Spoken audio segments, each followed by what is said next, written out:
தமிழ் தேசிய இனத்தின் ஒற்றை நம்பிக்கை, உலக தமிழர்களின் உரிமை குரல், தமிழ் பேரினத்தின் இருளகற்ற வந்த பேரொளி, எங்கள் தாய்ப்புலி செந்தமிழன் சீமான் உங்களோடு.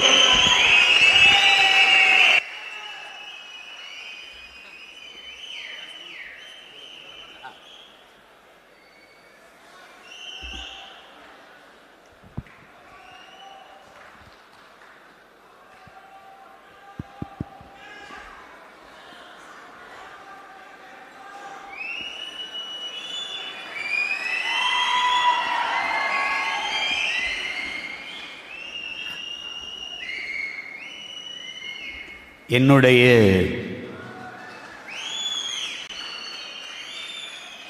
உயிரோடும் உணர்வோடும் கலந்து வாழுகின்ற என் தாய் தமிழ் உறவுகளே, என்னுடைய பேரன்பிற்கும் பெரும் நம்பிக்கைக்கும் உரிய என் உயிருக்கினிய உடன் பிறந்தார்களே, உங்கள் அனைவருக்கும் என் அன்பும் வணக்கமும்.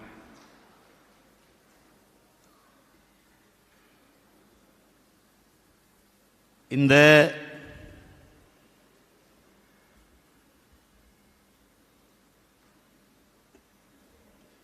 பொதுக்குழு கூட்டத்திற்கு வருகை தந்திருக்கிற உங்கள் அனைவருக்கும் என்னுடைய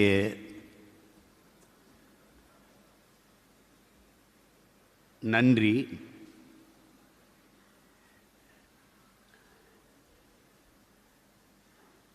பசியோடு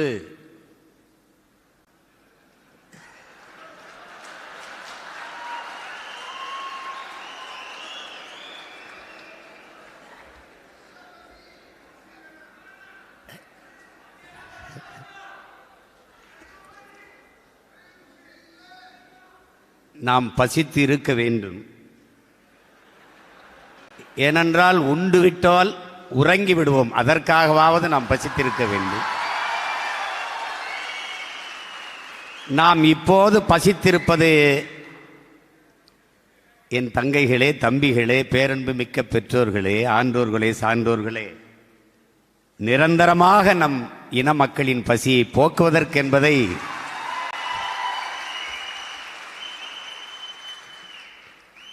நீங்கள் நினைவில் கொள்ள வேண்டும்.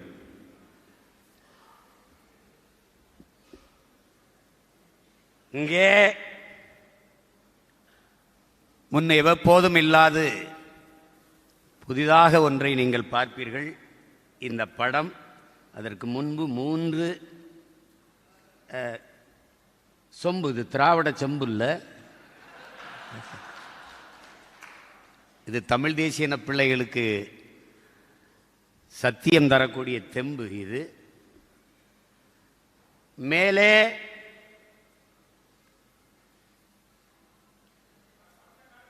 எங்கள் அன்பு மகன் நம் தம்பி பாலச்சந்திரன் அவர்கள்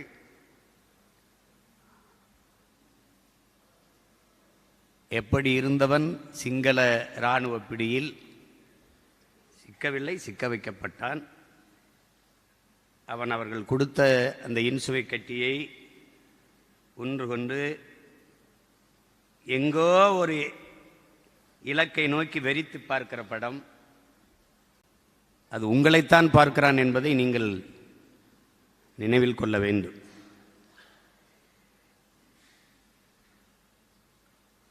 இறுதியாக அவன் நெஞ்சிலே 5 குண்டுகள், ஒரு குண்டிலே அவன் இறந்து விடுவான்.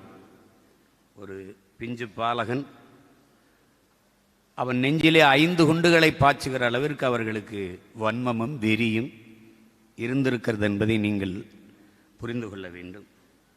அந்த படத்தை ஏன் அங்கு வைத்திருக்கிறேன் என்றால், அதை பார்க்கிற போது அதைவிட 1000 மடங்கு வெறியும் வன்மமும் உங்களுக்கு வர வேண்டும் என்பதற்காக. இத்தனை பெரியப்பா, இத்தனை சித்தப்பா, இத்தனை தாத்தா, இத்தனை மாமா, இத்தனை அத்தை, இத்தனை அக்கா, எத்தனையோ தம்பிகள் இருக்கும்போது எனக்கு இந்த நிலை, நாளை உங்களுக்கோ உங்கள் பிள்ளைகளுக்கோ அந்த நிலை வராமல் நீங்கள் விழித்துக் கொள்ளுங்கள், எச்சரிக்கையாக இருங்கள் என்பதை காட்டுவதற்காக நம் பிள்ளை நெஞ்சிலே குண்டு தாங்கி வீழ்ந்து கிடக்கிறான். அதற்கு கீழே நம்முடைய அன்பு தலைவரை பெற்று தமிழ் தேசியனத்திற்கு கொடையாக கொடுத்த பெருமாட்டி தமிழ் தேசியனத்தின் தாய் பாரதி அம்மாளினுடைய புனித சாம்பல். அதற்கு அடுத்து நம்முடைய அன்பு தலைவர் மேதகவி பிரபாகரன் அவர்களை வீட்டு வாசலில் எடுக்கப்பட்ட மண் தமிழீழ தேசத்தின் மண், நம் தலைவனின் காலடிப்பட்ட மண். அதற்கடுத்து நம் ஆருயிர் தம்பி உணர்வு, இன உணர்வு, மான உணர்வுமற்று மதுக்கடைகளிலும் திரையரங்குகளிலும் கூடி நின்ற தமிழீழம் தலைமுறையினரை இன விடுதலையின் பக்கம் திருப்ப தன் உடம்பிலே நெருப்பை கொட்டி உணர்வு சூடேற்றிய புரட்சியாளன் தம்பி முத்துக்குமார் அவர்களுடைய புனித சாம்பல். இது இரண்டையும் கரைத்து விடத்தான் என்னிடத்தில் கொடுத்தார்கள். நம் இலக்கை தொடும் வரை இது என்னிடத்திலே பத்திரமாக இருக்க வேண்டும் என்பதற்காகவே என்னுடைய வழிபாட்டு அறையில் வைத்திருந்தேன். இன்று உங்களுக்கு முன்பு வைத்திருக்கிறேன். இந்த சாம்பலின் மீதும் தம்பியின் படத்தின் மீதும் நீங்கள் ஒவ்வொருவரும் உறுதியேற்று செல்ல வேண்டும் என்பதற்காகத்தான் இதை இங்கே வைத்திருக்கிறது. இங்கே பல பேருக்கு பொதுக்குழுவுக்கு அழைப்பு வந்திருக்காது. அது வேண்டுமென்று யாரும் செய்திருக்க மாட்டார்கள். திடீரென்று டிசம்பர் மாதத்திலே நாம் நடத்தியிருக்க வேண்டிய பொதுக்குழு கூட்டம், உங்களுக்கு தெரியும், பெரும் மழை வெள்ளம் சிக்குண்ட நம் மக்களுக்கு உதவுவதற்காக சென்னையிலே தூத்துக்குடியிலே பல நாட்களை செலவிட்டோம். தேர்தல் ஆணையத்திலே வேண்டுகோள் விடுத்து 2 வாரங்கள் அவகாசம் கொடுங்கள், பிறகு நாங்கள் நடத்துகிறோம் என்று இன்றைக்கு நடத்தி கொண்டிருக்கிறோம். இங்கே பேசிய எனது தம்பிகள் எல்லாம் சொன்னார்கள், சில பேர் அண்ணனுக்கு அது தெரியாமல் போயிடுமோ, நாம் வேலை செய்வது அது தெரியாமல் போயிடுமோ.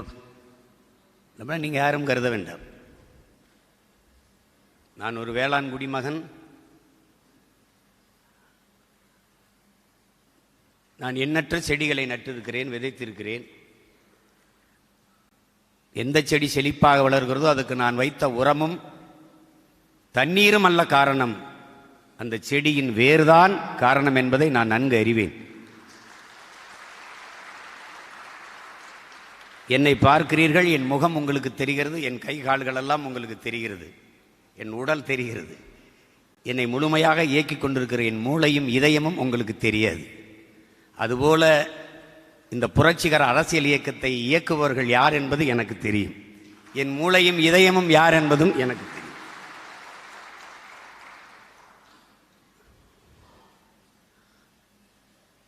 அதை தெரியாமல் 14 ஆண்டு காலம் இந்த படையை நடத்தி வந்திருக்க முடியாது. இதிலே உங்களுக்கு எந்த ஐயமும் வேண்டாம், அனைத்தும் அறிவோம் யாம்.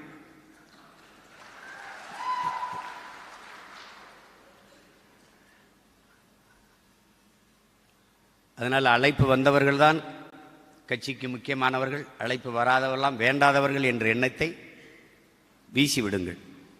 அதல்ல. இப்போது இங்கே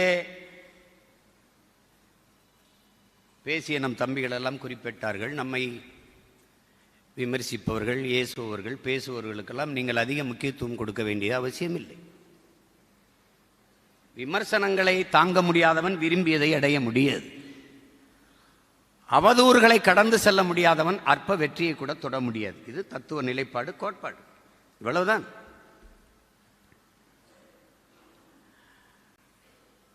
நீங்கள் உயர்ந்த லட்சியத்தை சுமந்து நிற்கிறீர்கள்.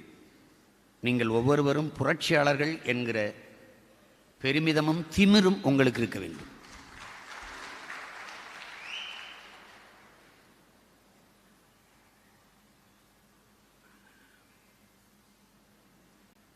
இது பொதுக்குழு கூட்டம். சாதாரண பொதுக்குழு கூட்டம் என்றால் நேரத்துக்கு முடிச்சுட்டு போய் சாப்பிடலாம். ஆனால் நாம் நிற்பது பொதுக்குழு அல்ல, போர்க்களம். போர்க்களத்தில் சண்டை செய்து கொண்டிருப்பவன் அப்பா ரொம்ப பசிக்குது, ஒரு 5 நிமிஷம் போரை நிறுத்தி சாப்பிட்டு வரேன் என்று சொல்ல முடியாது. அப்படி சொல்ல முடியாது. அது மரபும் இல்லை, அதுக்கு நியதியும் இல்லை, வாய்ப்பும் இல்லை. அதனால இங்கே பேசிய எல்லோரும் சுருக்கமாக பேசினாலும் செறிவாக கருத்துக்களை பதிவு செய்தார்கள். அனுமதித்தால் இன்னும் 100 பேருக்கு மேலே பேசுவதற்கு தகுதியான ஆற்றலாளர்கள் நம்மிடத்தில் இருக்கிறார்கள்.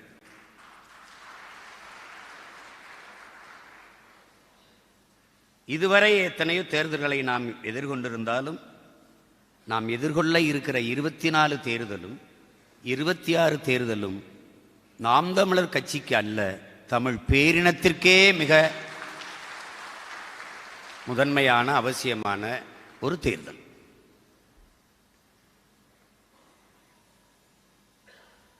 இங்கே சில வரையறைகள், எதுவும் புதிதாக ஒன்றும் சொல்லப்படலை, கட்சி தொடங்கிய காலத்திலிருந்து உங்களுக்கு முன்பு வைக்கப்பட்டதுதான். ஒருவர் 10ஆவும் 10 100ஆவும் பகைவர் நடுங்கும் படையாவும், கிளைகள் இல்லாத கிராமங்கள் இல்லை என்ற நிலையை உருவாக்குவோம். படையை பெருக்கு, தடையை நொறுக்கு, இனத்தின் விடுதலையே இறுதி இலக்கு. இதெல்லாம் முன்பே வைக்கப்பட்ட முழக்கம்தான். ஆனால் அதை செயலாக்கம் பெறுவதற்கு இவ்வளவு தாமதமாகிறது. அது பெரிய ஒரு வேலையெல்லாம் இல்லை, பெரிய வேலையெல்லாம் இல்லை. ஒரு சின்ன ஒரு இதுதான். நான் கட்சியில் இருக்கேன், மகிழ்ச்சி. என்னால் எத்தனை பேர் கட்சியில் இருக்கிறார்கள், அது வளர்ச்சி. இவ்வளவுதான்.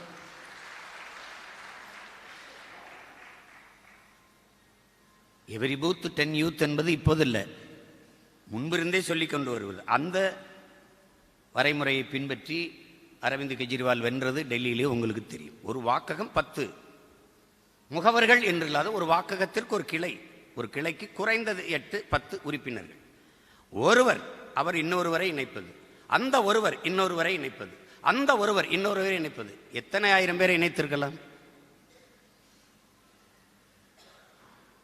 ஆனால் நாம் அதை செய்யவில்லை.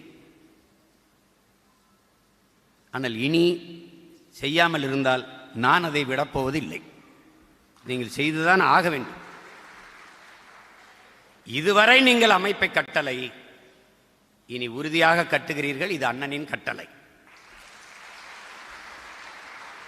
அவரவர் வாழ்விடங்களை நாம் தமிழர் கட்சியின் கோட்டையாக மாற்றுங்கள். இந்த கோட்டையை தொடுவது ரொம்ப எளிது.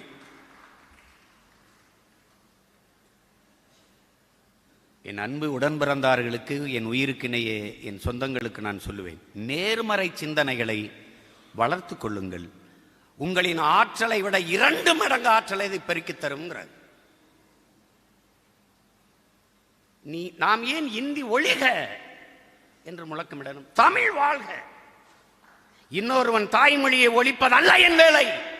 என் தாய்மொழியை அழிவில் இருந்து மீட்பதே என் வேலை. அதை காப்பதே என் கடமை.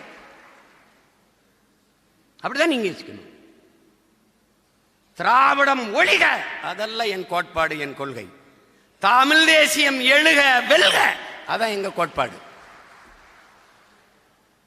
இவன் எப்படியாவது தோற்க வேண்டும் என்று நீ போராடாதே, நீ எப்படியாவது வெல்ல வேண்டும் என்று போராடு. இதுதான் உன்னுடைய நிலைப்பாடாக இருக்க வேண்டும், கோட்பாடாக இருக்க வேண்டும். அவன் குள்ளமாக வேண்டும் என்று நீ எண்ணாதே, நான் உயரமாக வேண்டும் என்று எண்ணு. அதான் முக்கியம். அதற்கு வழிதான், ஒரே வழிதான் இருக்கிறது. நண்பிற்குரியவர்களே, இந்த மண்ணை மாற்றுவதற்கு முன்பு நான் என்னை மாற்ற வேண்டும். அதான் முக்கியம். இந்த மண்ணை வெல்வதற்கு முன்பு மக்களின் மனதை வெல்லணும். அதான் முக்கியம். அதுதான் மக்களின் இதயத்திற்கு நெருக்கமாக செல்லுங்கள்னு சொல்றது. ஒரு மாசம் போய் மக்களுக்கு களத்திலே நின்று உதவினோம். ஒருத்தரும் படம் பிடிக்கல, செய்தியாக்கல. அதை பத்தி கவலைப்பட என் தம்பி எல்லாம் சொல்லுவாங்க அப்படின்னு. அவர்கள் விளம்பரத்திற்கு வேலை செய்கிறார்கள். நாம் இதை விரும்பி செய்கிறோம். யாருக்கு செய்கிறோம்? அக்காவிற்கு, தங்கைக்கு, தம்பிக்கு, அப்பாவுக்கு, பெரியப்பாவுக்கு, சித்தப்பாவுக்கு, தாத்தாவுக்கு, பாட்டிக்கு. இது நம் கடமை. இங்க எல்லாம் சொன்னாங்க, என் தங்கச்சி இளவஞ்சி கூட அந்த ஆணுக்கு பெண்ணுக்கு சமமாக 50 20 தொகுதி. இதில் ஒரு பெருமையும் அல்ல, நம் பிறவி கடமை என்பதை நீங்க புரிஞ்சுக்கணும். இதெல்லாம் பெருமையில அவனோட கடமை.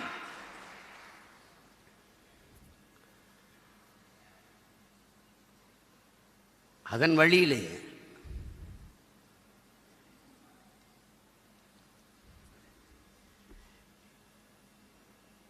புதிதாக ஒரு கோட்பாட்டை வகுத்து கொண்டு தத்துவத்தை தேர்தல் மாற்றிக்கொண்டு நிற்கிற பிள்ளைகள் நாம் அல்ல. நமக்கு எல்லா வடிவத்திலும் தத்துவமாக நம் தலைவன் இருக்கிறார். நீங்கள் என்ன நிறைய அறிவு கொண்டு வர வேண்டும், ஆற்றல் கொண்டு வர வேண்டும் என்றெல்லாம் இந்த இயக்கம் உங்களை எதிர்பார்க்கவில்லை, நானும் எதிர்பார்க்கவில்லை. அறிவு புகட்டப்படும், ஆற்றல் ஊட்டப்படும், வளர்க்கப்படும். ஆனால் நீங்கள் அளவில்லாத அன்பை கொண்டு வர வேண்டும்.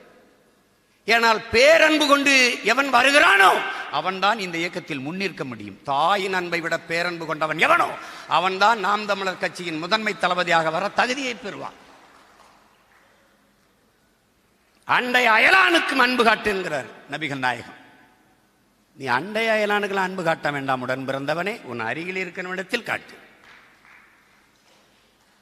தன்னை போல் பிறரையும் நேசிப்பாக ஆமென் என்கிறார் இயேசுபிரான். நீ உன்னை மாதிரி உன் உடன் பிறந்தவனை நேசி. That's all your honour. அவ்வளவுதான். பகவான் கிருஷ்ணர் என்ன சொல்றார்? கிருஷ்ண பரமாத்மா பூமியில் எங்கெங்கு அநீதி நடக்கிறதோ அதையெல்லாம் ஒழிப்பதற்கு நான் அவதாரம் எடுத்து வருவேன்கிறாரு. அவருடைய அவதாரங்கள் தான் நீங்கள். அநீதியை எதிர்க்கிற ஒவ்வொருவனும் கிருஷ்ண பரமாத்மாவின் அவதாரங்கள் தான். அநீதை எதிர்த்து அச்சமில்லாமல் துணிந்து போராடுகிறவன் எவனோ அவனே உண்மையான ஜிகாத்து புனித போராளி என்கிறார்கள் ஸல்லல்லாஹு அலைஹி வஸல்லம் அவர்கள். அநீதிக்கு எதிரான புரட்சி தீயை பற்ற வைக்கவே நான் இந்த பூமிக்கு வந்தேன். இது இயேசுபிரானின் கூற்று.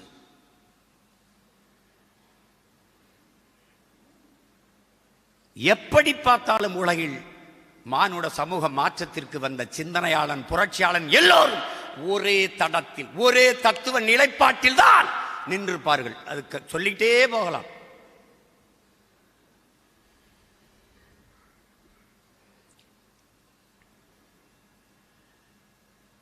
தன் குறை பிறர் குறை காண்பவன் அரை மனிதன், தன் குறை காண்பவன் முழு மனிதன். இது சாக்ரட்டிஸ்.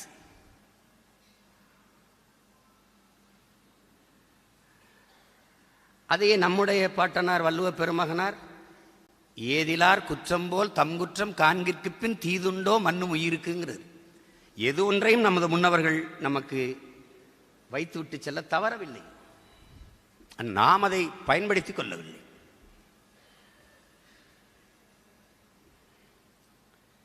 ரொம்ப குழப்பிக்காதீங்க.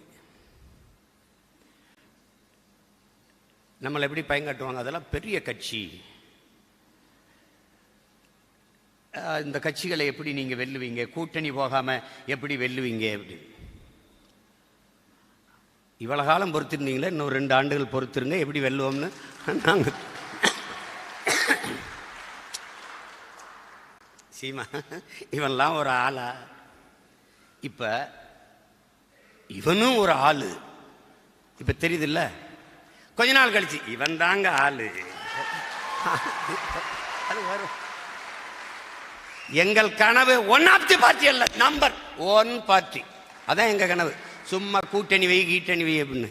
தம்பி, கற்றறிவை விட பட்டறிவு மேலானது. அதுக்கு நானே எல்லாத்தையும் பட்டுக்கிட்டு இருக்கணுங்கிறது இல்லை, எங்கள் முன்னவர்கள் பற்றிருக்கிறார்கள்.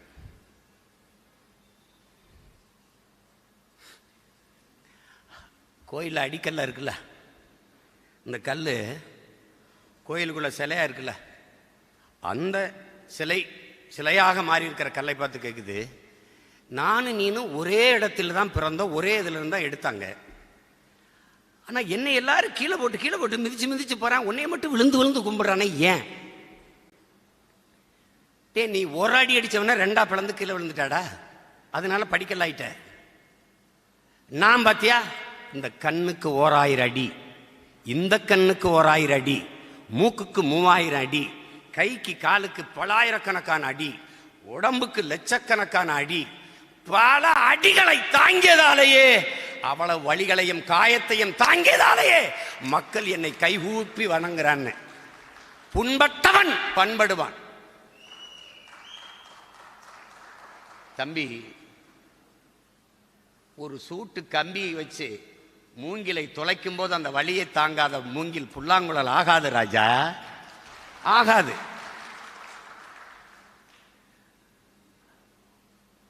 வலி தாங்காமல் வழி கிடையாது. புண்பட்ட மனிதனே பண்படுவான். முந்திக் கொண்ட முதல் கல் கோயிலின் படிக்கல்லாகிறது. கடைசி வரை காத்திருந்த கல்தான் கோயிலின் கலசம் ஏறுகிறது. நாம் காத்திருப்பது கோயிலின் கலசத்தில் ஏறுவதற்கு என்பதை நீங்க புரிந்து கொள்ளணும். ஆபிரகாம் லிங்கன் போட்டியிடாத பதவிகளே கிடையாது அமெரிக்கால. எல்லாத்திலையும் போட்டிட்டான், அவ்வளவுலையும் தோத்து போனான். அமெரிக்கன் பிரசிடென்ட்டுக்கு சும்மா போட்டு பார்ப்போம்னு போட்டான், வென்றுட்டான். பத்திரிகையாளராக கூப்பிட்டு, மிஸ்டர் லிங்கன், நீங்க எண்ணற்ற தேர்தலில் போட்டு தோத்து போயிட்டீங்களே, அப்போ உங்க மனநிலை எப்படி இருந்தது? அதுக்கு மக்கள் முடிவு பண்ணிட்டான் அமெரிக்கன் பிரசிடென்ட் ஆபிரகாம் லிங்கன். நான் அதிரியாம கண்ட தேர்தலில் போய் போட்டி போட்டுக்கிட்டு இருக்கேன். மக்கள் முடிவு பண்ணிட்டான், தமிழ்நாட்டை ஆளப்போவது நாம் தமிழர் கட்சி. தமிழ் மீள வேண்டும், தமிழர் வாழ வேண்டும் என்றால் நாம் தமிழர் ஆள வேண்டும் என்று மக்கள் முடிவு பண்ணிட்டான்.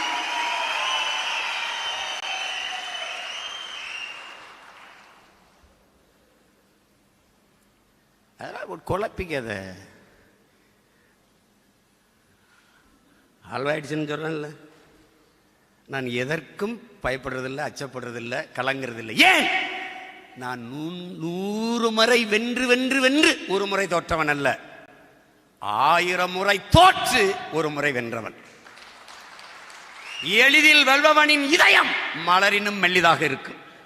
தோற்று தோற்று தோற்று தோற்று போய் வெல்பவனின் இதயம் இரும்பினும் கடினமாக இருக்கும்.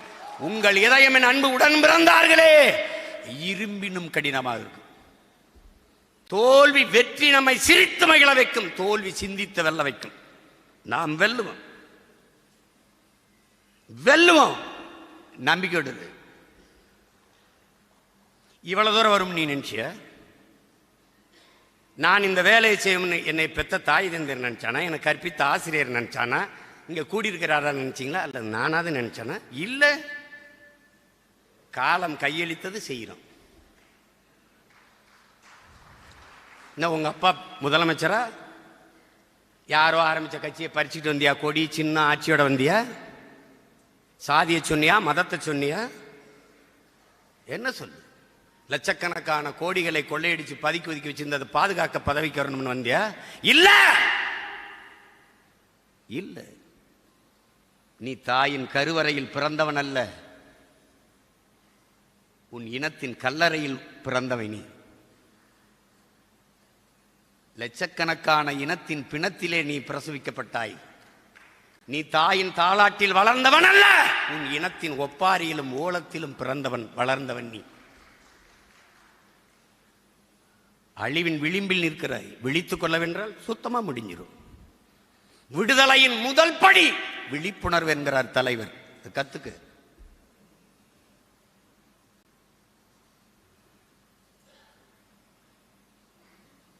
ஒரு கருத்து வேறுபாடு. உன் கருத்து என்ன சொல்லுதில்ல? வேறுபாடுதா உடன்படுதான் பேசும். முதல்ல உன் கருத்து என்ன? ஒன்னும் இல்லை. அடிமையில என்னடா முன்னடிமை பின்னடிமை? அடிமையில அவர் உயர்ந்த அடிமைங்க, நாங்க கொஞ்சம் தாழ்ந்த அடிமைங்க. அதெல்லாம் நீ அடிமை. உன் வழிபாட்டை இழந்தாய், உன் மொழியை இழந்தாய், உன் வரலாற்றை மறந்தாய். ஒவ்வொன்றாக இழந்து கடைசியாக உழைப்பிலிருந்து வெளியேற்றப்பட்டு கொண்டிருக்கிறாய். இனி கடைசியாக நடக்க போவது உன் தாய் நிலத்திலிருந்து வெளியேற்றப்படுவாய். இது நடக்கும். என் தம்பி பாலச்சந்திரன் மேல சத்தியம், நீ நடக்கும். அன்னைக்கு நீ என்னை தேடுவாய். இருந்தா உனக்காக நான் சண்டை செய்வேன், இல்லைன்னா நீ போக வேண்டியதான், அடிபட்டு சாக வேண்டியதான். பாலஸ்தீனத்தில் நடப்பது இஸ்ரேல்கார அடிக்கிறான்ல, ஈழத்துல சிங்களம் அடிச்சான்ல, அதே மாதிரி இங்க வட இந்தியா உன்னை அடிக்கும் போது ஒரு பய உனக்கு கேட்க இருக்க மாட்டான். காவிரி நதிநீருக்காக அடிச்சு விரட்டும் போது எவனாவது கேட்டானா? முல்லை பேரியாற்று அணைக்காக அடிக்கும் போது கேட்டானா? ஆந்திர காட்டுகளை சுட்டு போடும்போது கேட்டானா? இந்திய கடலுக்கு 840 மீனவன் ரத்த சொந்தங்களை சுட்டு போடும்போது அவனை கேட்க நாதி இருந்ததா? அதை போலவே ஒரு நாள் இங்க உன்னை அடிப்பான், கேட்க நாதி இருக்காது. இதுல என்ன உனக்கு இருக்குது? உனக்கு உன்னை சுத்தி என்ன பிரச்சனை இருக்குன்னு தெரியல. இதெல்லாம் தீர்மானம் நினைச்சிட்டு இருக்க. உன் இனத்துக்கு இருக்கிற பிரச்சனை அதுல ஒரு துளி. நீ முதல்ல முடிவெடுத்துக்க. நீ இந்த பிரச்சனைகளை கேட்க வந்தவனா தீர்க்க வந்தவனா? நீ தீர்க்க வந்தவன் அப்படின்னா அதுக்கு வேற வேலை செய்யணும். அதுதான் முக்கியம். 130 நாட்கள் பயணம் செஞ்ச எல்லா ஊர்லையும் எப்படி கட்டமைப்பை உருவாக்கணும்னு சொன்னேன். நீங்க எல்லாரும் நான் 2 தொகுதியை பார்த்துக்கிட்டு இருந்தேன். அண்ணன் ஒரு தொகுதியில மாவட்டமாக்குறாரு. என்னடா அப்பா விட்டு சொத்தையாடா உங்களுக்கு பிரிச்சு பிரிச்சு எழுதி வைக்கிறேன். எனக்கு கூட எழுதாம குறை எழுதிட்டாருன்னு எடுக்கிறது பிச்சை. அதுல என்னடா உனக்கு பெருமை? என்ன பெருமை? உன் வேலையை பகிர்ந்து சுமையின்றி சுகமாக்க நான் போராடுறேன். 100 கிலோ அரிசியை ஒரே ஆள் தூக்காம 10 பேருக்கு 10 கிலோவா பிரிச்சு கொடுங்கிறேன். சுமையும் எளிதாகும், பயணமும் இனிதாகும். இதானே? அத புரிஞ்சுக்கிறாம நான் என்ன வேலை செய்யறேன்னு உங்களுக்கு கடத்த முடியலன்னா உன்னை நான் தோத்துட்டு சொல்லிட்டு விலகணும். இல்லைன்னா எனக்கு புரியலைன்னா நீங்க விலகணும். குறுக்க ஓடக்கூடாது. குறுக்க ஓடக்கூடாது தம்பி. நான் லட்சிய வெறி கொண்டு பாயிற புலி அடிபடி செத்து போயிட்டு நான் பொறுப்பாக்க முடியாது. சும்மா ஏதாவது புதுசா 2ஆம் கட்ட தலைவர் யாரு? முதல் கட்டத்துக்கு தலைவன் உருவாகல, அதுக்கு 2ஆம் கட்டத்துக்கு போற. என்னடா இந்த இனத்துக்கு என் தலைவனை தாண்டி ஒரு தலைவன் உருவாயிர போறானாடா? உருவாயிர போறானா? நீ அவன் பிள்ளையாரு, அவன் தம்பியாரு. அதை விட்டு அடுத்த தலைவர் யாரு? இங்க இருந்த தலைவன்லாம் என்ன பண்ணிட்டான்னு நினைக்கிறேன். தலைவன்னா அதுக்கு ஒரு தகுதி இருக்குடா. தகுதி இருக்கு. அந்த தகுதி இருக்கா? உறக்கம் தொலைப்பியா? அவமானம் தாங்குவியா? ஏச்சு பேச்சு தாங்குவியா? பசித்து கிடப்பியா? பல 100 மைல்கள் நடப்பியா? அதெல்லாம் பாப்பியா நீ?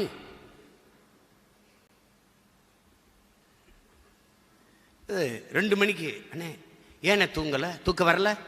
வந்தா தூங்க மாட்டேனாப்பா வைப்பா. அது ஒரு பிரச்சனை. நீங்க கேட்டு பாருங்க, நம்மெல்லாம் இருக்கும்போது அண்ணன் எப்படி நிம்மதியா தூங்க முடியும் அப்படின்னு ஒரு தடவை உங்களுக்கு கேட்டு பார்த்துக்கிறீங்க. என் தம்பி கருணாசு வீட்டில் இத்தனீண்டு வேற வச்சுக்கிட்டு ஒரு இயக்கத்தை நடத்துக்கு நான் பட்ட பாடு எப்படின்னே சமாளிக்கிறா. இப்ப தெரியுதாடா அண்ணனுடைய யாருமே?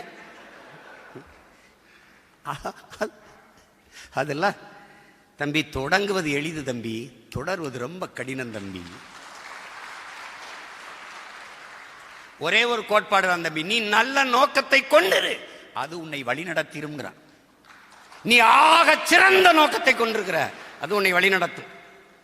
உலகத்தில் யாராலும் சுமக்க முடியாத பெருங்கனவை நீ சுமந்து நில், அது உலகத்தில் எல்லாவற்றையும் விட பெரிதுங்கிறான் ஆல்பர்ட் ஐன்ஸ்டீன். நீ என்ன நினைக்கிற? பல ஆயிரம் ஆண்டுகளாக அடிமைப்பட்டு கிடந்த அன்னை தமிழ் சமூகத்தின் விடுதலை என்கிற புனித கனவை தூக்கி சுமக்கிற. நீ எல்லாத்தையும் விட உயரத்தில் சிறந்தவன், பெருமைக்குரியவன். நீ இந்த நடிகர்களை போல அப்படி நம்ம அப்படி இருக்குமா? அப்படி நீ ஏன்டா பகத்சிங்கா உன்னை கற்பனை பண்ணிக்கிற மாட்ட? நீ ராஜகுரு சுகதேவ மாதிரி நினைச்சுக்கடா.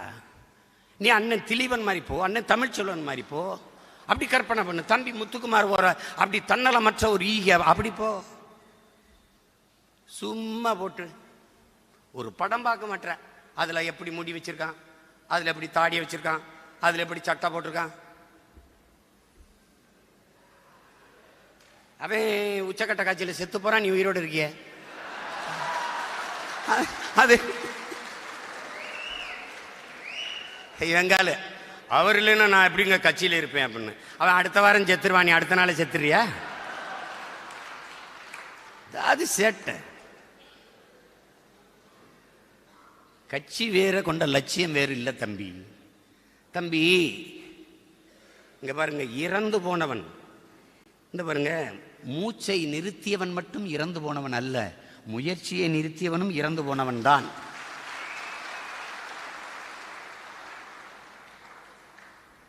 இதயம் நின்றால் மட்டும் இறப்பதல்ல, லட்சியம் இல்லாதவனும் இறந்து போனவன் தான்.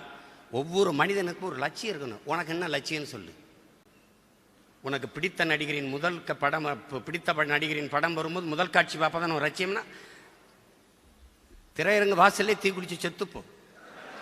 அப்படி ஒரு லட்சியம் உனக்கு தேவை கிடையாது. அதனால நீங்க உங்களை ஆகச்சிறந்த லட்சியவாதிகளாக வளர்த்து வார்த்து கொண்டு வாருங்கள்.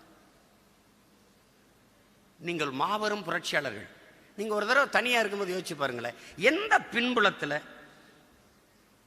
பொருளாதாரம் இல்லை, இல்லை ஊடக ஆதரவு இல்லை, இல்லை பெரிய பெரிய மாவட்ட செயலாளர்கள் வந்தார்கள், கட்சியில் சேர்ந்தார்கள், செல்வந்தர்கள் வந்தார்கள், இணைந்தார்கள், இல்லை அன்றாடங்காட்சிகள், தினக்கூலிகள், பஞ்ச பராரிகள், தானி ஓட்டிகள், அந்த கூலிக்கு போறவன் அவன் இவனெல்லாம் சேர்ந்து ஒரு மாபெரும் அரசியல் படையை 10 ஆண்டுகளில் கட்டி எழுப்ப முடியும் என்றால் அது புரட்சிடா. புறையோடி போன புற்றாக இருக்கிற சாதி மத உணர்ச்சியை தகர்த்து நினைச்சு பாரு. சாதி, மதம், சாராயம், பணம், சாப்பாடு, இதாண்டா இங்க இருக்கிற அரசியல் கோட்பாடு. இதான் இங்க இருக்கிற கோட்பாடு. சலுகை, போனஸ், மானியம், இலவசம், இதான் இங்க இருக்கிற நலத்திட்டங்கள். இதையெல்லாம் உடைத்து நாங்கள் தமிழர்கள் என்ற ஒரு புரட்சிகர அரசியல் படையை கட்டுவதென்றால் சாதாரணம் அல்ல. இதை சாத்தியப்படுத்தியது என்பதே நமது உயிர் தமிழும் நமது உயிர் தலைவன் பிரபாகரனும் என்பதை நீங்கள் சொல்லுங்க. நீ எங்கே பிறந்திருக்கலாம், நீ எந்த சாதி, எந்த மதம், எவனவரு, ஆனால் உன்னையும் என்னையும் இந்த அரங்கத்தில் இறுக பிணைத்து நிறுத்தி இருப்பது நம் உயிர் தமிழும் நம் தலைவன் பிரபாகரனும் என்பதை நீங்க கவனத்தில் வச்சுக்கணும்.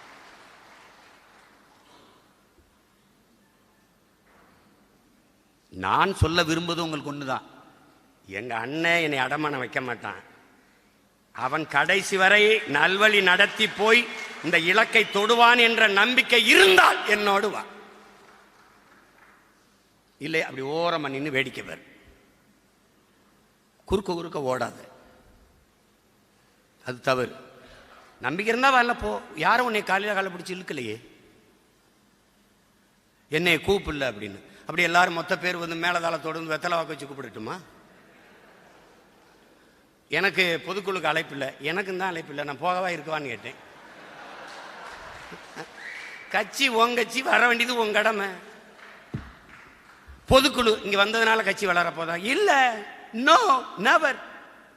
நீ அங்கிருந்து இந்நேரத்தில் இன்னொருத்தனை கட்சியில உறுப்பினர் அட்டை போட்டு கொடுத்துருந்தா நீ தாண்டா பொதுக்குழு உறுப்பினர், நீ தாண்டா செயற்குழு உறுப்பினர், நீ தாண்டா எல்லாம். அதை விட்டு சும்மா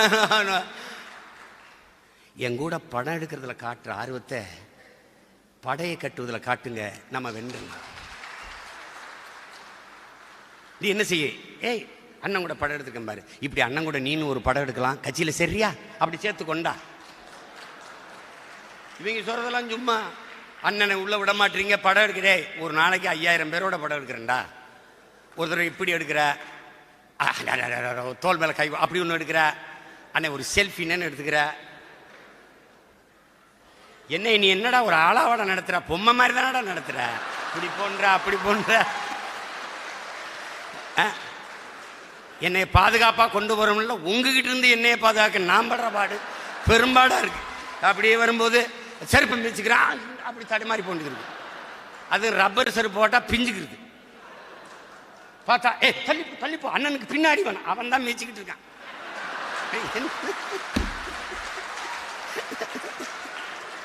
பெரும்பாடா இருக்கு.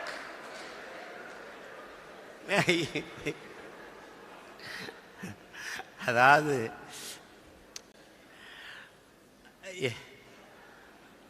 அது சொன்னல, தூத்துக்குடியில் பொருள் கொடுத்துக்கிட்டு இருக்கும்போது ஒரு அம்மா, எப்பா எப்பா அந்த பள்ளிக்கூடத்தை கட்டி கொடுத்துட்டு போப்பா, இந்த ரோடை போட்டு விட்டு போயிரு, அங்கே ஒரு 4 வீடு இடிஞ்சிருச்சு, கட்டி கொடுத்துட்டு போ.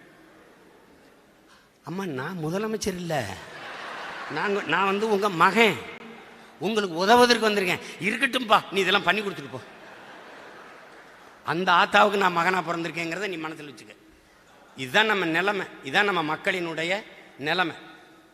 இதை மாற்ற ஒவ்வொருத்தரும் பெரும் நெருப்பாக மாறணும், புரட்சி தீயாக பற்றி எரியணும்.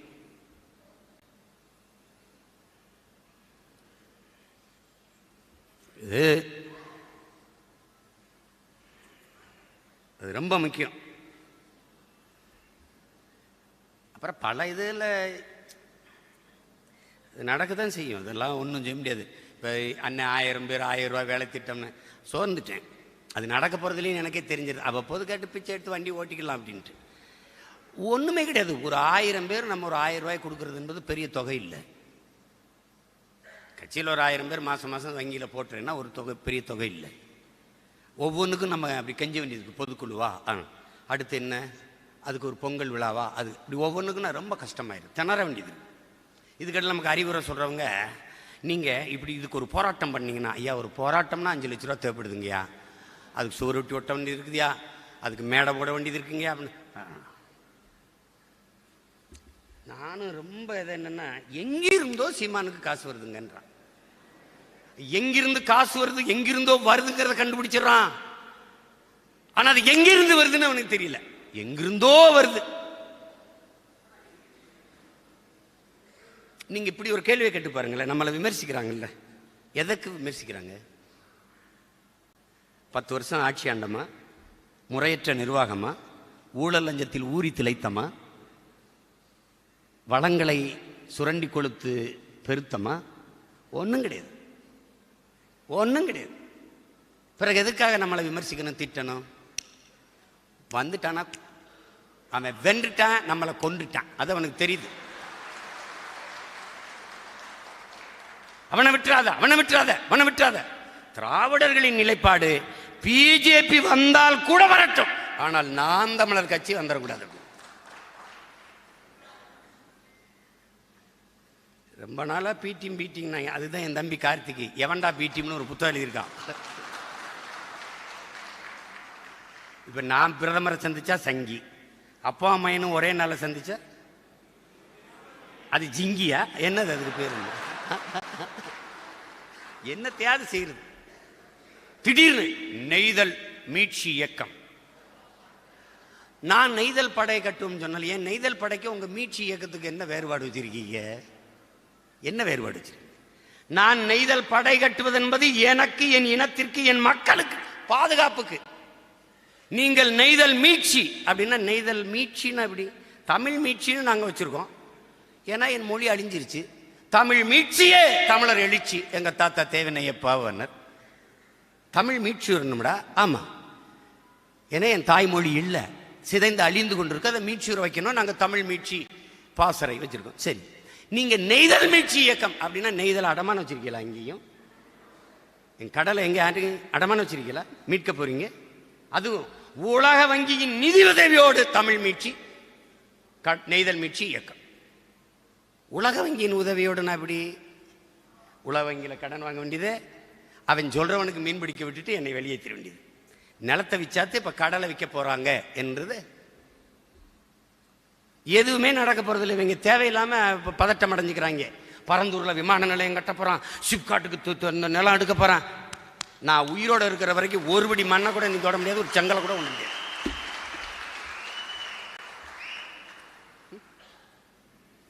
இவங்க ஒரு வளர்ச்சியை கட்டமைப்பு பாருங்க. உலக, அதாவது தொழில், அதாவது உலக வர்த்தகர்களுடைய முதலீடு, உலக முதலீட்டாளர்கள் மாநாடு, அதுக்கு ஒரு 100 கோடி. யாரு உலக முதலீட்டாளர் எல்லாம்? அதானி அம்பானி. 40,000 கோடியை அதானி முதலீடு செய்கிறார், அம்பானி முதலீடு செய்கிறார். அம்பானி சொல்றாரு, முதலீடு செய்வதற்கு அருமையான இடம் தமிழ்நாடு தான். ஏன்னா இங்கே தானே பாவப்பட்ட மக்கள், ஏமாடி மக்கள். அவன் நிலத்தை பறிக்கலாம், கேட்டா குண்டாசு போடலாம், நிலத்தடி நில உறிஞ்சிக்கலாம்னு சொல்லலாம். அவன் விலை உற்பத்தி செய்கிற பொருளை விரைந்து எடுத்துட்டு போட 8 வழிச்சாலை போடலாம், 10 வழிச்சாலை போடலாம். அது வளர்ச்சி. யாருடைய வளர்ச்சி? முதலாளிகளின் வளர்ச்சி, அவர்களுக்கான கட்டமைப்பு. இவர்கள் முதல்வர்கள் அல்ல, பிரதமர்கள் அல்ல, பெரும் பெரும் முதலாளிகளின்கான ரியல் எஸ்டேட் புரோக்கர்கள், உழைக்கும் மக்களின் விளைநிலங்களை பறித்து கூறு போட்டு முதலாளிகளுக்கு தாரை வார்த்து கொடுக்கிற தரகர்கள். இவர்களை வச்சுட்டு என்ன பண்ணுவேன் நீ?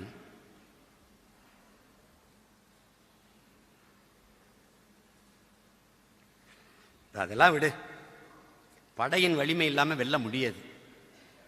இதுவரைக்கும் என் தம்பி மதி சொன்ன மாதிரி, மதிவானன் சொன்ன மாதிரி, நீ வேலை செஞ்சாலும் செய்யலைனாலும் எனக்கான ஓட்டு இருக்கு, அவன் போடுவான்.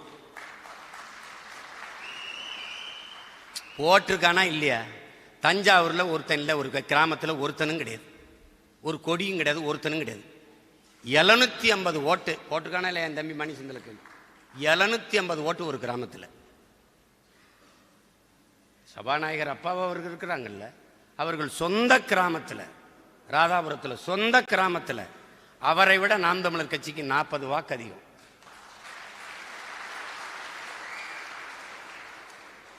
ஐயா பா சிதம்பரம் அவர் இருக்காங்கல்ல, அவருடைய சொந்த கிராமத்தில் 1200 வாக்குல நாம் தமிழர் கட்சிக்கு விழுந்த வாக்கு 650 வாக்கு என்பதை நீங்கள் கவனத்துக்கு கொள்ளுங்க. அங்கே கட்சியும் இல்லை, குச்சியும் இல்லை, ஒன்றும் இல்லை.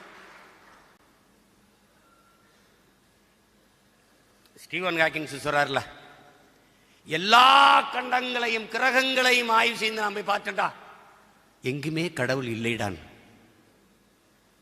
எனக்கு கடவுளை பார்த்து பயம் இல்லடா, கடவுளை நம்புகிறவனை நினைச்சா தாண்டா பயமா இருக்குன்றல. அது மாதிரி இந்த தொலை தூரத்தில் இருக்கிறவன் தூரம் இருந்து என் பேச்ச கேட்கிறவன்லாம் இயங்குறாங்க என் கொள்கைக்கு. இந்த பக்கத்தில் உட்கார்ந்துருக்கான் பாருங்க, ஒரே தட்டில் சாப்பிட்டு ஒன்னா படுத்திருக்கான் பாருங்க. இவன் கொள்கைக்காக வாரானா நம்ம கொள்றதுக்காக வாரானாங்கிறது தெரியாம பெரிய வாடார். இதே தான் எங்க அண்ணனுக்கு நடந்தது. ஒரே தட்டில் சாப்பிட்டு ஒரே வாயில படுத்த கருணாநிதி எங்கே? இதே தான். அவர் தெளிவா சொல்லிட்டு போயிட்டாரு, இன்றைய துரோகி நேற்றைய நண்பன், நாளைய துரோகி இன்றைய நண்பன். எதிரி எப்போதும் தூர இருப்பான், துரோகி எப்போதும் அருகில் இருப்பான். எதிரி எப்போதும் உன் பலத்தை மதிப்பிடுவான், துரோகி எப்போதும் உன் பலகீனத்தை கணக்கிடுவான். அதான் ரொம்ப, எனக்கு மட்டும் இல்ல உனக்கும் அது நடக்கும். எச்சரிக்கை. தாத்தா காமராஜ் சொன்னதை நான் உங்களுக்கு சொல்றேன், எல்லா உயிர்களிடத்திலும் அன்பு காட்டுங்கள். இந்த மனுஷ பயில்கிட்ட மட்டும் கொஞ்சம் எச்சரிக்கையா இருங்க. பாம்பு என்ன செய்யும் உனக்கு தெரியும், குரங்கு என்ன செய்யும் தெரியும், புலி என்ன செய்யும், சிங்கம் என்ன செய்யும், யானை என்ன செய்யும், கரடி என்ன செய்யும், எல்லாம் உனக்கு தெரியும். ஆனால் இந்த மனித மிருகம் என்ன செய்யும்னு உனக்கு தெரியாது. ஒரு நேரம் குலைக்குமா, கடிக்குமா, என்னன்னு தெரியாது. அதனால எச்சரிக்கை, கவனமா இருங்க. லட்சியத்தில் உறுதி கொண்ட மக்களை வயிற்று பசி ஒன்றும் செய்யாதுங்கிறார் தலைவர். கண்ணை மூடிட்டு நீ வேலை செய்ய. என்னை கேட்பாங்க, நீங்கள் எதுவும் திட்டம் கிட்டம் அப்படிலாம் வகுத்து போறீங்களா, தேர்தல் வீகலாம்? ஒன்றும் கிடையாதுங்க, நிற்கிறோம், சண்டை போடுறோம், ஜெயிக்கிறோம், அவ்வளோதான். 4 சீட்டு 3 சீட்டு நீங்கள் கூட்டணி வச்சு ஒரு 3 சீட்டை பிடிச்சி உள்ள போய் மேசை தட்டுறதா? அதானே மேசை தட்டுறது தானே. 4-3 சீட்டை பிடிச்சி ஒன்றும் செய்ய முடியாது ராஜா. இந்த நாட்டை பிடிக்கணும், அப்பதான் நம்ம கனவை நிறைவேற்ற முடியும். அப்பதான் நம்ம கனவை நிறைவேற்ற முடியும். அதுக்கு இருக்கிற ஒரே வாய்ப்பு என் உடன் பிறந்தார்களே, எப்படி பார்த்தாலும் வெற்றிக்கு ஒரே வழிதான் கடுமையான உழைப்பு. எப்படி பார்த்தாலும் உழைக்கணும். இதுவரைக்கும் நான் பார்த்திருக்கேன், என்கிட்ட காட்டும்போது 1500 உறுப்பினர் காட்டியிருக்காங்க, 3000 உறுப்பினர் காட்டியிருக்காங்க. செயற்களத்தில் பதிவில் இருக்கு. வேட்பாளரை நிறுத்தின தங்கச்சிட்டு கேட்டேன், நீ தேர்தலை நிற்கும் போது உனக்கு வாக்கு கேட்க கூட வந்தவங்க எத்தனை பேர்னா? 5 பேர் அண்ணான்னு. 5 பேர் ஒரு தங்கச்சியோட 2 பேர் கொடியை பிடிச்சிருப்பா, 2 பேர் துண்டறிக்கி கொடுத்துருப்பான். இந்த 5 பேருக்கு 20000 வாக்கு, 15000 வாக்கு, 18000 வாக்கை என் மக்கள் செலுத்திருக்கான்னா, நீ 100 பேர் 200 பேர் அந்த தங்கச்சியோட தம்பியோட நீ நடந்து போயிருந்தீன்னா வென்றுப்பா. அப்ப இந்த உறுப்பினர் எண்ணிக்கை என்பது பயனற்றது. பேரன்புமிக்க பெற்றோர்களே, அருமை தம்பி தங்கைகளே, உயிருக்கு என் உடன் பிறந்தார்களே, ஐயா இறையன்பு எழுதுகிறார், போர் தொழில் பழகு என்கிற நூலை படியுங்கள். ஒரு படையில் எத்தனை வீரர்கள் இருக்கிறார்கள் என்பதை பொறுத்து படையின் வலிமை அல்ல, ஒரு படையில் எத்தனை வீரர்கள் ஈடுபாட்டு இருக்கிறார்களே அதை வைத்துத்தான் படையின் வலிமை. எத்தனை பேர் வேலை செய்யறான் அதான்டா எண்ணிக்கை அல்ல, எப்படியும் வெல்ல வேண்டும் என்கிற எண்ணம் தான் முதன்மையானது. இந்த 1000 பேர் கூட நின்றுட்டு அவன் அடிவாங்க, எல்லாம் அடிவாங்கட்டு என்ன பேச்சு, வாங்க வாங்க அப்படின்னா எப்படி இயக்கம் வெல்லும்?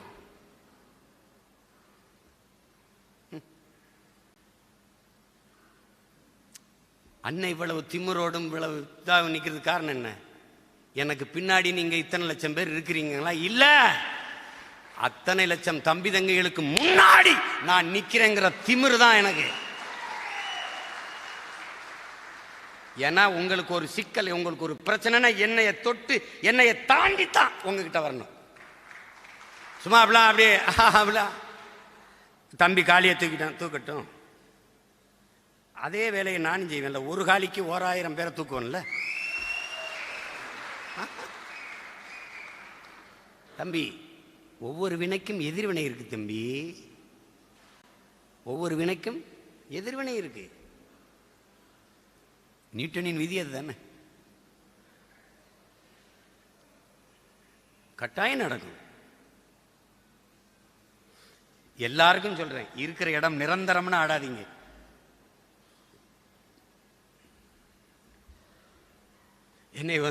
என்ன போற பார்க்க பார்த்தா நிரந்தர பிரதமரா மோடி தான் இருப்பார் பாருக்குன்னு. அவர் பிரதமரா இருப்பாரு, இந்தியாவின் பிரதமரா அவர் தான் தொடர்ந்து இருப்பார் போல் இருக்க. அவரு இருப்பாரு, இந்தியா எங்க இருக்குன்னு கேட்டேன். இன்னும் ஒரு முறை வந்தாருன்னா இந்தியா இருக்காது. இப்ப பேர் இருக்குல்ல, அதையும் தூக்கிறார் பாரத். ஏன்னா சீமா கேட்பான் இந்தியாவே இல்லையே அப்படின்னு, அதான் பாரத்னு மாத்திட்டேனே.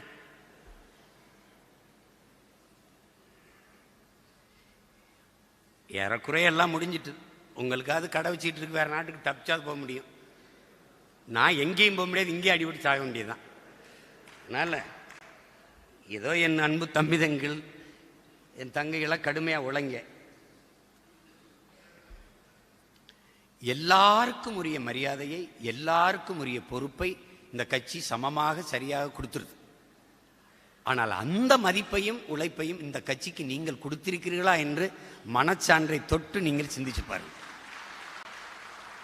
இவர் நேத்து வந்தவர் கட்சிக்கு, இவர் பழையவர், இவர் புதியவர் என்ற பாகுபாடே இந்த கட்சியில் கிடையாது.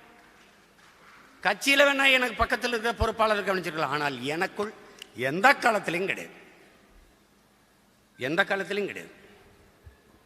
எனக்கு எல்லாரிடத்திலையும் ஒரே சம அன்பு, சம மதிப்பு தான். அதனால் அதை போட்டு குழப்பிக்காத.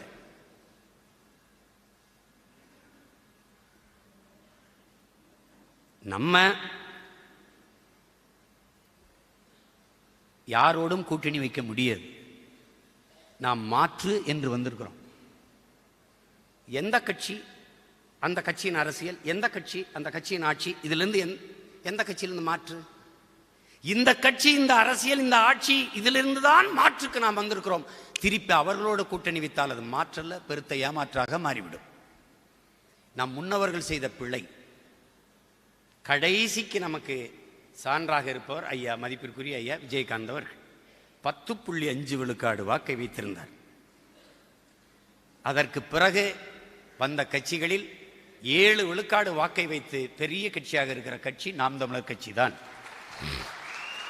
அவருக்கு கூட ஒரு திரை புகழ், பெரிய புண்பலம் இருந்தது.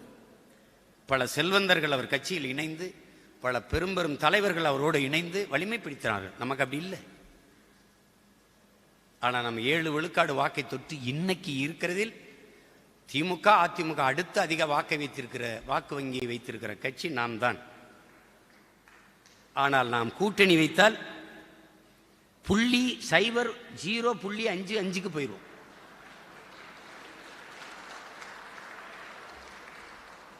அதனால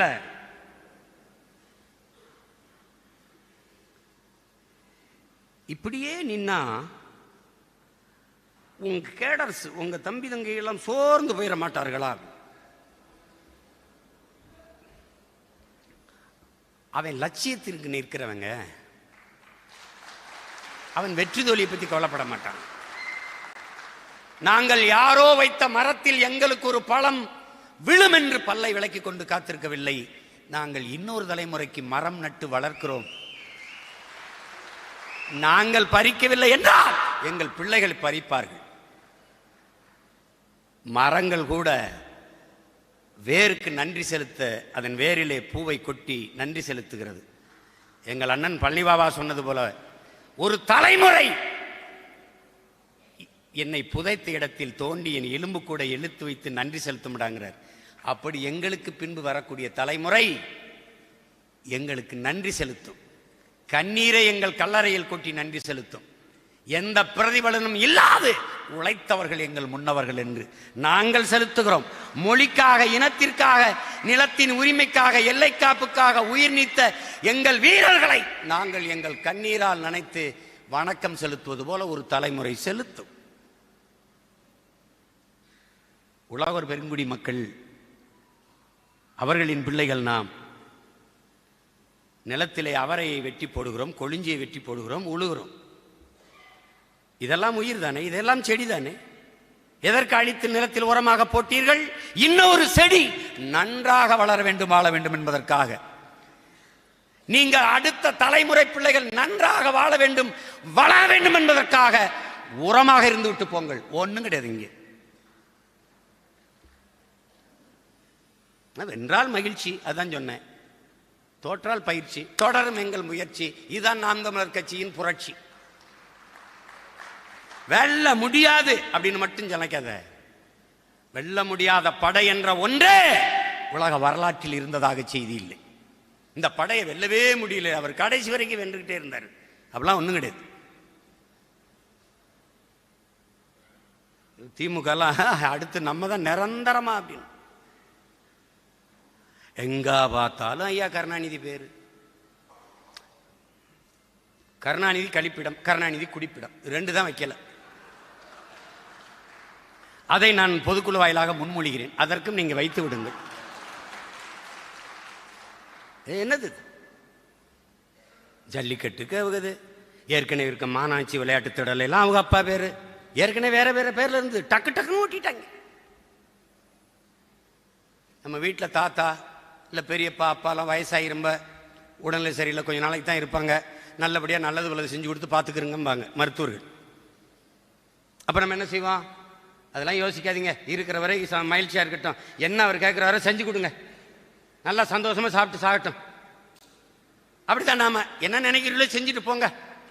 இருக்கிற வர என்னென்ன நினைக்கிறீங்க, எங்கெங்க வைக்கணும்னு நினைக்கிறீங்க, எல்லா இடத்துலையுமே. ஆனால் எனக்கு எந்த இடத்துல உங்க எல்லாம் உங்க பேரை வைங்க வைக்கும்போது பார்க்கும்போது வெறி.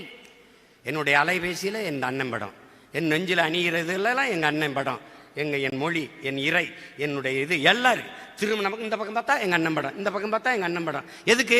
பார்க்குற போதெல்லாம் அவன் எனக்கு கற்பித்தது, அவன் தூக்கி சுமந்த கனவு என்னை விட்டு ஒரு நொடியும் களையக்கூடாது. திரும்ப திரும்ப திரும்ப திரும்ப அது ஞாபகப்படுத்திட்டு இருக்கணும். அது என் தலைவன் படத்தை பார்க்கும்போது என் லட்சியத்தை 2 மடங்குல 100 மடங்கு உறுதிப்படுத்தி உயர்த்தும். அதே போல ஐயா கருணாநிதி அவர்கள் பேரை பார்க்கும்போது, படத்தை சிலையை பார்க்கும்போதுதான் என் இனத்திற்கு செய்த துரோகம் என்னை நினைவுபடுத்தி துரத்தும். ஓடு ஓடு ஓடு, உன் லட்சியத்தை தொடு, வெறி உனக்கு அடங்கக்கூடாது என்று. ஓராண்டு காலம் என் இனச்சாவை நான் எடுத்து சொன்ன போது, என் குரல் வலையை நெறித்து சிறையில் படுத்திய போது, தனிமை சிறையிலே கிடந்து நான் படித்து சிந்தித்து எனக்குள் ஏற்றுக்கொண்ட வெறி இவங்கள ஒழிக்காமல் என் இனத்திற்கு விடுதலை இல்லை என்கிற உறுதி. சமரசமே கிடையாது. நீ எல்லாரும் இப்படி கூண்டோட என்னை தனியா விட்டு போ, இந்த சோரை பார்த்தா அது கத்திக்கிட்டு சாவனை ஒழிய ஒருபோதும் சமரசம் செய்ய மாட்டேன். கோடிக்கணக்கான பணம் தெருக்கோடி நின்னோட கையேந்தி கூட கட்சி நடத்துவனை ஒழிய எவன்டையும் சரணடைய மாட்டேன். வந்தாவா வரலைன்னா போ. அதனால வைங்க, எல்லா இடத்துலையும் வைங்க. என்னுடைய தாழ்மையான மேன்மையான வேண்டுகோள், தமிழ்நாடு என்கிற பெயரை எடுத்து விட்டு கருணாநிதி நாடு என்று வைத்து விட்டால் பெரிதும் மகிழ்வேன். அது ஒண்ணுதானே இருக்கு. அவர்கள் கருதி கொண்டிருக்கிறார்கள் தமிழ் தேசிய மக்கள் நிறைந்து வாழ்கிற இந்த நாடு அவர்கள் குடும்ப சொத்து என்று.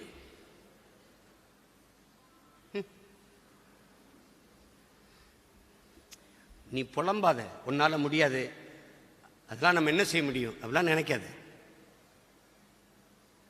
நீ போடுகிற ஒவ்வொரு ஓட்டும் இந்த அநீதி அக்கிரமத்திற்கு எதிராக நீ வைக்கிற வேட்டு என்பதை கவனத்தில் வைத்துக் கொண்டு செய்.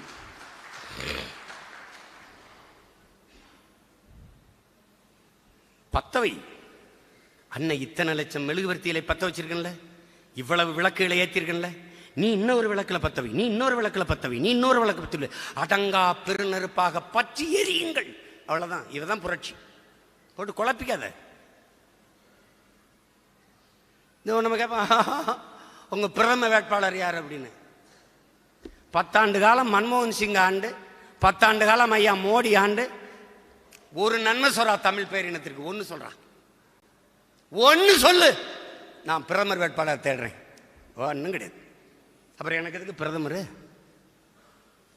என்னுடைய பிரதமர் என் மக்களின் வேட்பாளர் யார் என்றால், என் மக்கள் எதிர்கொள்ளுகிற பிரச்சனைகள் ஒவ்வொன்றும் எனக்கு பிரதமர் வேட்பாளர் தான். அந்த பிரச்சனையை தீர்ப்பதற்கு முதலாக களத்திலே ஓடி நான் இருக்கிறேன் உங்களுக்கு என்று எவன் நிற்கிறானோ அவன் தாண்டா என் மண்ணின் மக்களின் பிரதம வேட்பாளர். சும்மா போட்டு குழப்பிக்காத. நீ 40 இடம் கூட எனக்கு தர வேணாம், 10 இடம் என்ன உள்ள கொடுத்து அனுப்பு. ஒரு மகுவா மைத்ராவை தானே நீ பார்த்துருக்க. 10 பேர் உள்ள இருந்து பாராளுமன்றத்தை கதறப்பதற விடல. நாங்க பிரபாகரன் பிள்ளை இல்லை. சட்ட பையில எல்லாரும் தலைவர் படத்தை வைக்கணும். பெண்களாக இருந்தால் பேச்சு குத்திக்கிட்டு போகணும். பதவி பிரமாணம் எடுக்கும்போது தமிழ் மீது, என் தாயின் மீது, எங்கள் தலைவன் பிரபாகரன் மீது உறுதியிட்டு பதவி ஏற்கிறோம். முடிஞ்சது கதை, முடிஞ்சது கதை. அடிரா, எதுக்கும் கவலைப்படாத. செய் இல்லை என்றால் செத்துமடி, செய் இல்லை என்றால் சாகடி. இவ்வளவுதான் நம்ம கோட்பாடு. போட்டு போட்டு குழப்பிக்கிட்டு இருக்காத.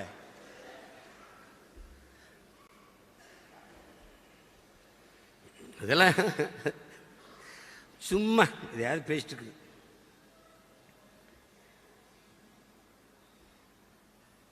பசிக்கும்.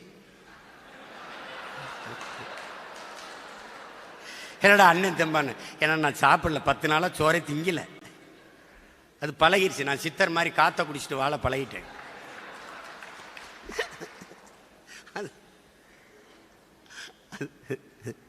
சிக்ஸ் பேக் எடுக்கணுமா என் மனைவி, விட்டுருவேன். எங்க பழைய சோறு உப்பு கண்டம் தீயா இருக்கும் அப்படின்னு. ஐயோ ஐயோ அப்பா. என் உடன் பிறந்தார்களுக்கு ஒன்று தான், நான் கற்பிக்க ஒன்றும் இல்லை, நிறைய பேசியாச்சு. இங்கே பேசுகிற என் தம்பி எல்லாம் சொன்னாங்க, இனி தொடர்ந்து மறு சுற்றுப்பயணம் வருவேன். தேர்தலுக்கு முன்னாடி ஒரு பயணம் வருவேன். 130 நாள் பயணித்தேன், பாடம் நடத்தினேன். ஆனால் நீங்கள் தயவு செய்து எனக்காக வேலை செய்யாதீங்க, உங்களுக்காக செய்யுங்க, உங்கள் பிள்ளைகளுக்காக செய்யுங்க. வழி வழி வருகிற உங்கள் சந்ததியினர், உங்கள் தலைமுறைக்காக வேலை செய்யுங்க. நீங்கள் உங்கள் பிள்ளைகளுக்கு நல்ல காற்று வைத்திருக்கிறீர்களா? குடிநீர் வைத்திருக்கிறீர்களா? நஞ்சில்லாத உணவு வைத்திருக்கிறீர்களா? பயணிக்க பாதை, எரிக்க தடையற்ற மின்சாரம், படிக்க நல்ல கல்வி, பார்க்க நல்ல மருத்துவம் எதுவும் இல்லை. ஆனால் இப்படியே விட்டு போக போறீர்களா? மழை இல்லை, மணல் இல்லை, நீர் இல்லை, நிலம் இல்லை, வளம் இல்லை, இப்படியே விட்டு போக போறீர்களா? இல்லை இல்லை. என் பிள்ளைகள் வாழ்வதற்கு வசதியான வாய்ப்பான பூமியாக இதை வைத்துவிட்டு போக வேண்டும் என்கிற உங்களுக்கு உறுதியான நிலைப்பாடு இருந்தால் இன்றிலிருந்து உழைக்க தொடங்குங்கள். நாம் தமிழர் வெற்றிக்கு பாடுபடுங்கள். அதை விட்டால் வேற வழி கிடையாது, வேற வழி கிடையாது. சொல்லுங்கள், நீங்கள் சாத்தியமில்லாததையே பேசுகிறீர்கள் என்று உங்களை தர்க்கத்தில் மடக்குவார்கள். அங்கே சொல்லுங்கள், சாத்தியமில்லாத ஒன்றை சாத்தியப்படுத்துகிறவன் எவனோ அவனை புரட்சியாளன் என்று சொல்லுங்கள். அவர்களுக்கு திரும்பவும் சொல்லுங்கள், உடன் பிறந்தார்களே, இந்த உலகில் எது ஒன்றும் சாத்தியத்திலிருந்து பிறந்தது இல்லை, தேவையில் இருந்துதான் பிறந்திருக்கிறது. Demand is the mother of invention. தேவையை கண்டுபிடிப்பின் தாய். தேவைப்படுது படைக்கிறான். வெறுங்காலோடு நடந்தேன், சுட்டது, கல்லு குத்தியது, முள்ளு குத்தியது, செருப்பு தேவைப்பட்டது, படைத்தான். தேவையை கண்டுபிடிப்பின் தாய். நாம் தமிழர் கட்சி வெல்லுமா வெல்லாதா கேள்வி இல்லை, தேவையா தேவையில்லையா இதான் கேள்வி. அடிங்க பார்த்துக்குருவோம். 1 கோடி ஓட்டல்ல உங்க இலக்கு, 8 கோடி ஓட்டும் உங்களுக்கு. அதை நம்ம வெல்லணும். அதான் மகன் நீங்க. அயோக்கிய பேனும், அநீதி செய்யறவனும், கொள்ளை பண்றவனும், கொலை செய்யறவனும், கொள்ளையடிக்கிறமே வென்றுகிட்டு இருக்கான். நீ நல்லவே வெல்ல முடியாதா? வெல்ல முடியாதா? போ, கிட்ட போ, மக்கள் கிட்ட போ, மக்களுக்காக வேலை செய். கைவிடுவார்கள், அவர்களை உன்னை தோளில் தூக்கி ஒரு நாள் கொண்டாடுவார்கள். சொல்றான்ல, முயற்சி கூட என்னை கைவிட்டதுண்டு பல நேரங்களில். நான் ஒருபோதும் முயற்சி செய்வதை விட்டதே இல்லை. நீ மக்கள் கைவிடலாம், நீ விடாத. அன்னை தெரேசா சொன்னது ஆழ்மனதில் பதிவு செய். உன்னை வெறுப்பவர்கள் யாராகவும் இருக்கலாம், நேசிப்பவன் நீயாக இரு. அவ்வளவுதான், அவ்வளவுதான். கவனமா இருங்க. ரொம்ப போட்டு குழப்பிங்க. அது அண்ணன் சொல்றதை கேளுங்க. எறும்பு போல இயங்குங்க. 1 கோடி எறும்பு இருந்தாலும் ஒரே மூளையாகத்தான் இயங்கும்.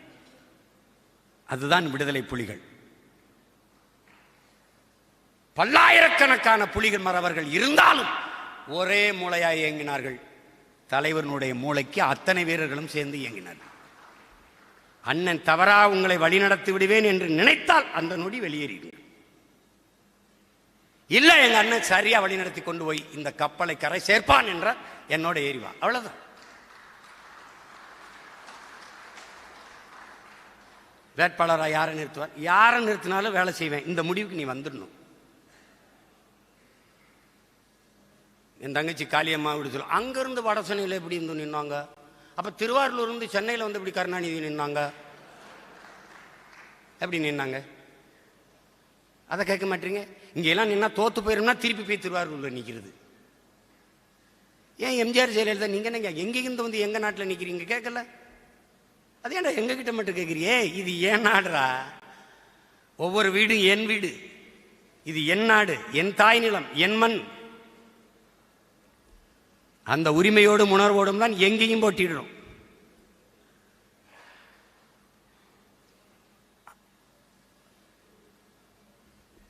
முதலில் 20 பெண்களுக்கான இடத்தை தேர்வு செய்கிறோம், பிறகு ஆண் வேட்பாளர்களுக்கான இடத்தை தேர்வு செய்கிறோம். அது தனித்து, அது தனித்து. இதுவரைக்கும் இல்லாத நேர்காணலை அண்ணன் இந்த தேர்தலில் வைப்பேன்னா எல்லாரையும் கூட்டி வச்சுட்டு கட்சிக்கு எவ்வளோ நிதி கொடுப்பீங்க, தொகுதிக்கு எவ்வளோ செலவு பண்ணீங்கன்னு கேட்குற நேர்காணல் இல்லை. நான் ஏன் உங்களுக்கு இந்த இடத்த தரணும்? எவ்வளோ நாளாக கட்சியில் இருக்கிறீங்க? அண்ணா ரொம்ப நாளாக இருக்கேன். எத்தனை பேரை கட்சியில் சேர்த்துருக்கிறீங்க? யாரையுமே சேர்க்கல. பிறகு இப்போ சீட்டு கொடுத்தாலும் யாரையும் சேர்க்க மாட்டீங்கல்ல. அப்புறம் கட்சிக்கு நீங்க எந்த பொருள் உதவியும் எந்ததும் செய்ய வேணாம். உங்களைப் போல ஆற்றலாளர்கள் இன்னும் ஒரு 5 பேர் 10 பேரை சேர்த்து விடுங்க. அதுவே இந்த கட்சிக்கு நீங்க செய்கிற பெரிய பணி. அவ்வளவுதான். யாரும் செய்யலைன்னு சொல்ல மாட்டேன். செய்கிறவர்கள் தொடர்ந்து செய்கிறார்கள், செய்யாதவர்கள் அதையே செய்கிறார்கள். எல்லாருக்கும் முன்னாடி நிற்கிற எல்லாருக்கும் தெரியுமே, மனச்சான்று உறுத்துமே. அவர்கள் சொல்லி கட்சியில் சேர்த்தவர்கள் எண்ணிக்கை விட அவர்கள் சொல்லி கட்சியை விட்டு நீக்கியவர்கள் எண்ணிக்கை அதிகம். அவர்கள் மறந்திருப்பார்கள். அதில் கையெழுத்திட்டவன் என்கிற முறையில் நான் மறக்கவில்லை. ஆனால் நீங்களும் ரொம்ப சேட்டை. நான் இப்படி உழுதுகிட்டு போகும்போது நீ இப்படி இப்படி உழுதுகிட்டு வர, நான் நேர்ச்சால் ஓட்டும்போது நீ குறுக்கு சால் ஓட்டுற. அது செய்யாத, அதை செய்யாத. இங்க யாருக்கு சுய வெறுப்பு வெறுப்புலாம் கிடையாது. கட்சியின் வளர்ச்சி, லட்சியத்தில் வெற்றி, இதான் நமக்கு இருக்கிறது. அதை புரிந்து கொண்டு தமிழ் பேரினத்திற்கு இறுதி வாய்ப்பு, என் உடன் பிறந்தார்களே, இறுதி வாய்ப்பு, அழிவின் விளிம்பில் இருக்கிற அன்னை தமிழ் சமூகம் பாதுகாப்பாக வாழ்வதற்கு இருக்கிற இறுதி வாய்ப்பு, ஆயுதம் மிச்சம் வைத்ததை அரசியலால் வென்று முடிப்பதுதான். கடைசி வாய்ப்பு என்பது அரசியல் விடுதலை தான். அந்த அரசியலை செய்யக்கூடிய இடமும் ஆற்றலும் காலமும் எல்லாம் தமிழ்நாட்டில் தான் இருக்கிறது. அது உங்கள் கையில் தான் இருக்கிறது. இதை புரிந்து கொண்டு களப்பணி ஆற்றுங்கள். எனக்கு முன்பு பேசியவர்கள் எல்லோரும் தெளிவுபடுத்தி பேசிவிட்டார்கள். இன்னும் பல கூட்டங்கள் பேச இருக்கிறேன்னு. கன்னியாகுமரியில் ஆரம்பித்து திருப்பி ஊராக சுற்றணும். அதில் இது ஏன் வேலைன்னு நினச்சி எல்லாரும் படுத்துறாமல் எல்லாரும் வந்து பேசுங்க, எல்லாரும் சுற்றுங்க. இல்லைன்னா அவரவர் தொகுதியிலையாவது சுற்றுங்க. வேலையை பிரிச்சுக்கிட்டு எனக்கு இந்த தொகுதியில் 400 வாக்ககம், அப்போ 100 வாக்ககத்தை ஒரு தொகுதியாக பிரிங்க. அப்போ 4 தொகுதியாக வருதா? அந்த தொகுதி ஒரு தொகுதியை ஒரு மாவட்டமாக வச்சுக்கிட்டு நிர்வாகத்தை கட்டமைங்க. இது கட்சி நிர்வாக வசதிக்கு தான். குழப்பிக்காதீங்க, தொடர்ந்து வேலை செய்யுங்க, அச்சப்படாதீங்க. நீங்கள் நடந்து போங்க. விழுகிற நிழலாக உங்களை அண்ணன் பின்தொடர்ந்தே வருகிறேன் என்கிற நம்பிக்கையோடும் துணிவோடும் போங்க. நான் உங்கள் பின்னாடியே இருப்பேன், உங்களை பார்த்துப்பேன். நம்ம உறுதியாக வெல்லுவோம். நம்பிக்கையோடு இருங்க. அதில் தொடர்ச்சியாக இவருக்கே இடம் கொடுக்குறார் அண்ணன், இவர் அதிகப்படியான வாக்கை வாங்கிவிட்டால் அடுத்த முறையும் அவருக்கு சீட்டு கொடுப்பாருன்னு நினச்சின்னா கஷ்டம். வெல்லணும். அன்னை யாரை நிறுத்தினாலும் தகுதியற்றவரை நிறுத்த மாட்டேன், தேவையற்று ஒரு வேலையை செய்ய மாட்டேன் என்று நீங்க நம்பணும்.